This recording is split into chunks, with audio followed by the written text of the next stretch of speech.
başlayaq tək mövzulu sadə üç hissəli formadan. Bu formül yadınıza gəlir. Burada vermişdim. Nə demişdik? Orta hissədə yeni material olmur. Bax, bu hissənin əsas görəvi özündən əvvəlki hissədən aldığı materialı işləyir, ona əsasən varlığına görə bilirik. Bax, bu orta hissənin. Yadınızdadır, biz sizlə bu sanatanın bax bu orta hissəsinə baxmışdıq. Bu nümunə tək mövzulu sadə üç hissəli formaya bu hissəsi. Çox yaxşı bir örnəkdir. Bu orta hissənin başqa bir vəzifəsi də bundan öncəki dərsimizdə də demişdim. Birinci hissədəki tonallığı, yəni bu hissənin daha doğrusu materialını başqa tonallığa daşıyır. Modülyasiyondan ziyadə daha çox transpozisiyaya oxşuyur. Çünki olduğu şəkildə başqa tonallığa daşınanda, yəni bir əsərin ya bütövlükdə ya da bir hissəsinin bir tonaldan başqa tonala olduğu kimi daşınmasına nə demişdik? Transpozisiya demişdik. Burada da modülyasiyadan ziyadə, bax buna transpozisiya demək daha yaxşıdır. Daha düzgündür. Tonal dəyişir. Bu orta hissə demək olar ki, elə birinci hissədir, cüzi dəyişiklik olur. Adətən başqa tonala gedir çıxır. Da başqa tonala da getsin bir zəhmət. Çünki bir fərq olmalıdır. Yəni bu üç hissəli formadır. Eyni təkrarlıq olmaz. A. Onda period olur. Normal period. Chopin'in mazurkasına baxaq. Orada transpozisiyanı göstərim sizə. Mazurka nömrə 2. Öncədən deyim, bax, ortada sarı rənglə işarələdiyim yer A1'dir. Yəni sadə üç hissəli forma, bax bu qoşa xəttə qədər, hələ ki bizə bura lazımdır. Yəni fərz edək ki, burada bitir əsər. Geri qalanını başqa dərslərdə incələyərik. Demək, A, A1, yenə A. Niyə A1 deyirik? Bax, baxanda da görsənir. Yeni bir materialı yoxdur, yeni bir mövzu yoxdur. Elə A mövzusudur. Transpozisiya edib olduğu kimi başqa tonala keçir. Başqa tonallıq deyəndə, baxaq, sol diyez var, la majora keçir, dominantasına keçir. Re major, sonra la major. Bu A bölməsi, A hissəsi birinci hissə olduğu kimi keçir la majora. Sonra yenə qayıdır, sol bekarı görürük. Olduğu kimi yenə həmin tonala qayıdır. Və tonalında da bir qulaq asaq.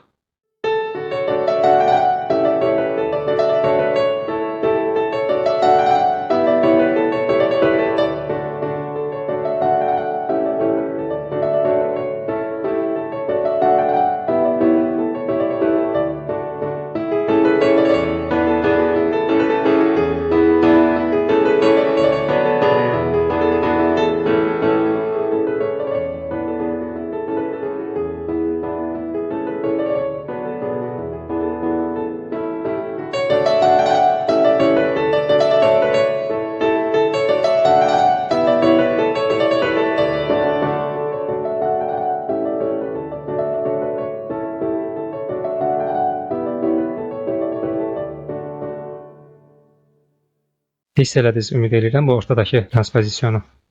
Belə ümumi götürsək, bütün hissələr əslində inkişafdır, nəinki bu A1 orta hissə. İnkişafın hamısı bir parçasıdır. Deyək ki, bu əsəri təqdim edir. Ekspozisiya funksiyası var burada.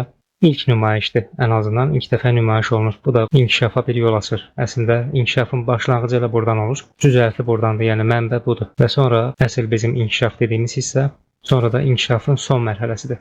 İlk mərhələ, orta mərhələ, əsas mərhələ inkişafdır və son mərhələ tamamlayıcı, öz tonala qayıdış, təsdiq. Başqa nə cür dəyişiklik görə bilərik biz bu orta hissədə? Melodik ritmik cəhətdən dəyişikliklər də ola bilər. Sizə bir nümunə göstərim. Bu əsər əslində qulaq asmışdıq əvvəlki dərslərimizdə. Bir dənə də qulaq asaq.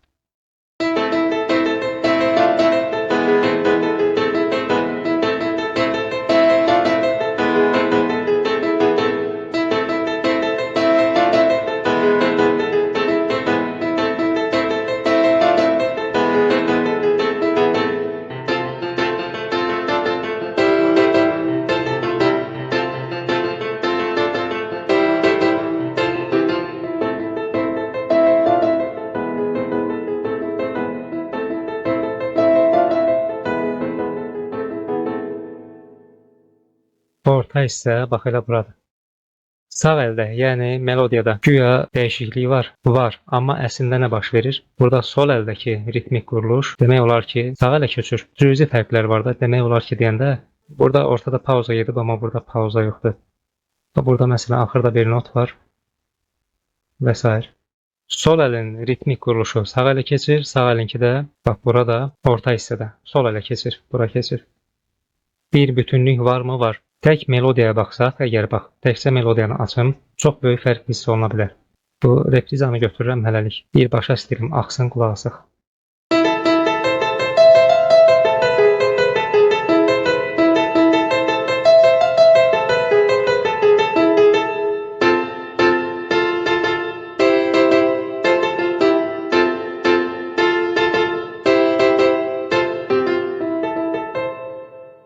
Fərqi hiss elədiniz deyilmi? Yəni sol əl olmasa orta hissə ilə birinci hissənin sanki bir-birindən ayrı olduğu düşünülə bilər. Hərçənd ki, vəzn öz işini görür. Bilinir ki, bu 8-də 6-dır. İstər orta hissəyə qulaq asaq, istər birinci hissəyə və yaxud sonuncu hissəyə qulaq asaq, vəzn həmçinin temp o hiss elətdirir. Bir bütünlük yenə də var, onsuz da var. Ortada həmçinin modulyasiyon var. Si bemol işarəsini görməsək də görmürük. Niyə? Çünki si notu yoxdur ümumiyyətlə. Ona görə görə bilmirik. Amma kadensiyalara baxsaq, baxın burada dominantada durur. Lə minorun özüdür. Tonallığa gəlir, əsas tonallığa. Qapalıdır. Lə minorda başlayır, lə minorda bitir. Burada isə do, mi, sol. Bu fa majorun tonallığıdır. Fa majora gəlib. Bax, görürsünüz, fa'da durur. Fa majora gəlir. Lə minor, fa major, lə minor.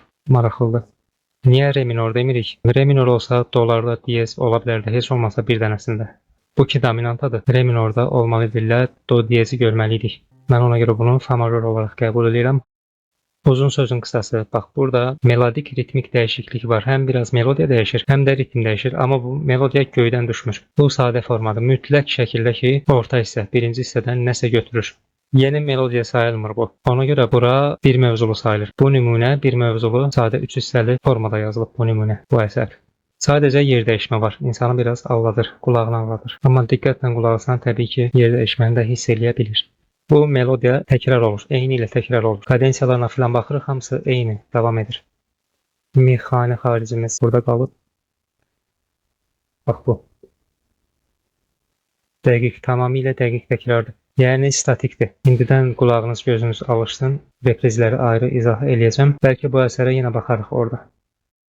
Harmonik quruluş bir mövzulu sadə 3 hissəli formada orta ilə kənar hissələr arasında təzadlıq yaratmaqda əhəmiyyətli rol oynayır. Bax, bu nə deməkdir? Düzdür, indi baxdığımız əsərdə, akordlarda birinci ilə o qədər də fərq yoxdur. Sadəcə burada tonal dəyişib. Ola bilərdi ki, bu akordlar tamamilə başqa da ola bilərdi. Funksiyalar dəyişə bilərdi. Heç məsələn, burada dominantada bitməzdi. Misal üçün, subdominantada bitərdi. Harmonik fərqlər ola bilərdi. Kənar hissələr arasında və orta hissələrin.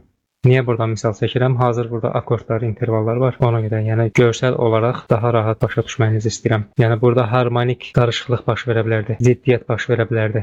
Amma hələ ki yoxdur. Bu əsərdə yoxdur. Yəni ki, həmçinin harmonik quruluş, harmoniya bu orta hissəni kənar hissələrdən fərqləndirə bilər. Melodiya bəlkə eyni gedə bilər, amma harmonik quruluş fərqli olsa, misal üçün nə ola bilərdi? Bax, burada dominanta ilə bitib kadensiya. Burada da bitib, düzdür. Amma sonra tonika ilə başlayır. Amma burada tonika ilə başlamazdı. Başlayardı 6-cı pərdə ilə. Misal üçün deyirəm. Fərqlər ola bilərdi. Baxmayaraq ki, melodiya eyni gedir, amma harmonik fərqlər qabarıq ola bilərdi. Bununla da kənar hissələr arasında fərq daha çox açılmış olardı. Daha çox fərq əmələ gəlmiş olardı. Bu orta hissə həm əsas tonalda da başlaya bilər, həm yeni bir tonalda da başlaya bilər. Burada bax, yeni tonaldan başladı. Həmçinin biz Chopin'i dinlədik. Orada da yeni tonaldan başlayır. Bir çoxunda belədir.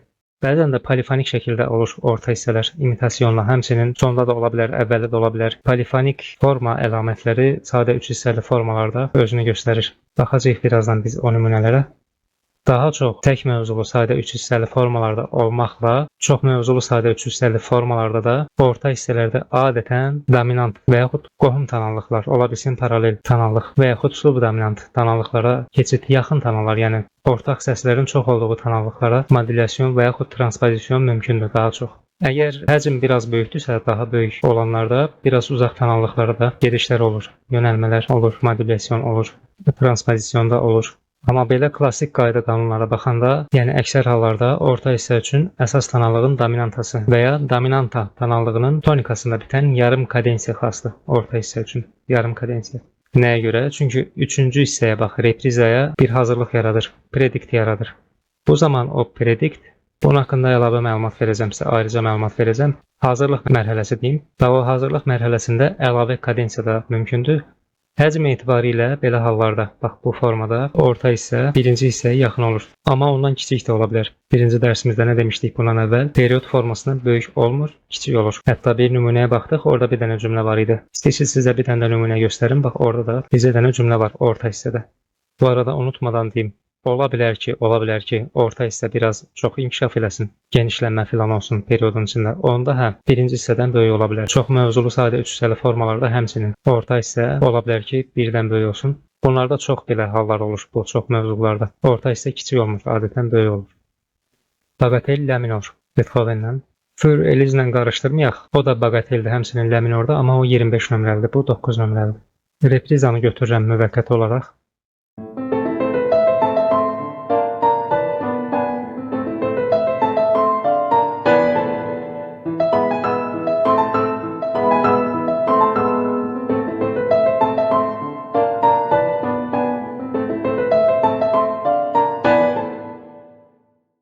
Bax, bu orta hissə idi.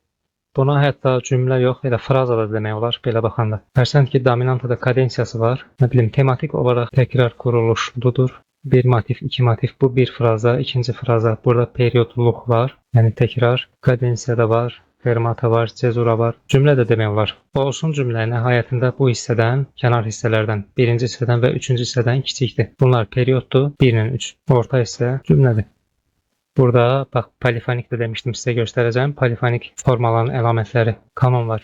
Sonsuz kanon. Sonsuz kanon nədir? Kanon ümumiyyətlə koral kanun deməkdir. Kanonda necə olur? Ən sadə şəkildə deyim, bir melodiya başlayır. Həmin melodiya başqa səslə də başlayır, gecikməli şəkildə.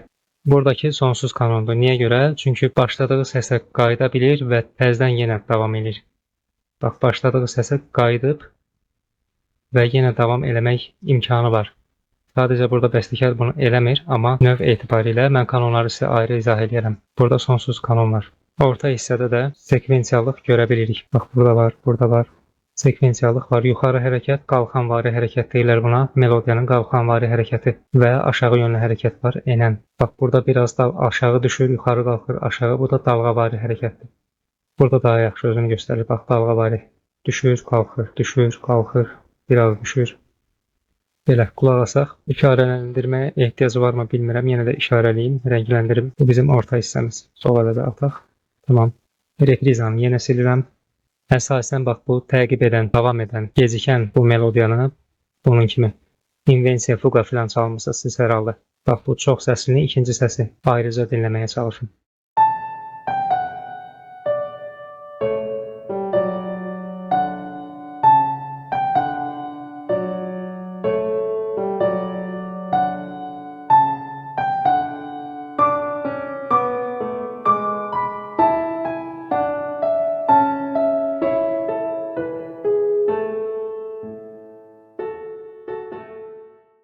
Bu nümunəni əslində gələn dərs göstərmək istəyirdim.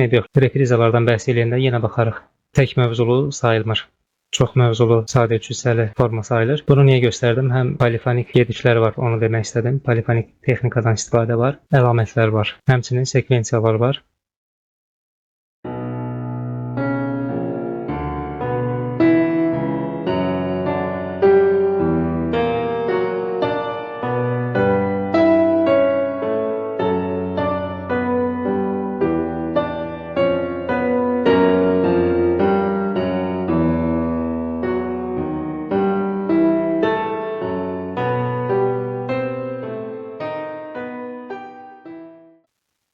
Bu əsəri sizə ətraflı göstərmək istəmirəm. Hissələrini filan, bunu ola bilsin ev tapşırığı olaraq sizə verərəm. Sadəcə, bax, burada kanon var, sərbəst kanon. Olmağına sadə 3 hissəli formadadır. Mövzumuzla bağlı bir əsərdir, amma təhlil eləməyək, siz eləyərsiniz. 6-cı prelüd. Bütün dərslərin videosu, amma dərs videosu çəkiləndən sonra mən ev tapşırıqlarına aid videolar çəkəcəm. Ola bilsin siz bu videoya baxdığınız əsnada bu dediyim tapşırıqları görmərsiniz. Bu o deməkdir ki, mövzular hələ bitməyib. Əvvəl dərslərin hamısını keçək. Bizdə bir ümumi fikir formalaşsın musiqi əsərlərinin təhlili haqqında. Bütün formaları əvvəl öyrənmək lazımdır, ondan sonra başlayırıq. Sanki həm təkrar niyyətinə, həm də daha yaxşı qavramaq üçün ikinci dəfə siz bu videolara, dərslərə baxa bilərsiniz, amma ev tapşırıqlarından bir yerdə. Ev tapşırıqları verəcəm demişəm və sonra onların izahını verəcəm. Bilmirəm, ilk dərsdə baxmısınız yoxsa yox, ən birinci videoya. Orada bunlardan bəhs elədim. Yəni kursumuzda nələr olacaq, nələr olmayacaq, onlardan bəhs eləmişdim. Belə, məncə tək mövzulu sayda 3 hissəli formanı yekunlaşdırmaq olar. Ev tapşırıqlarınız olanda, oradakı əsərləri də təhlil edəndə ətraflı şəkildə, ola bilsin bu dərs nəysə unutmuşamsa orada deyəcəm, təkrarlayacağıq, möhkəmləndirəcəyik. Hələ ki bu qədər yetərlidir. Bu dərsimizin davamı kimi digər dərsimizə baxaq. Çox mövzulu sayda 3 hissəli forma.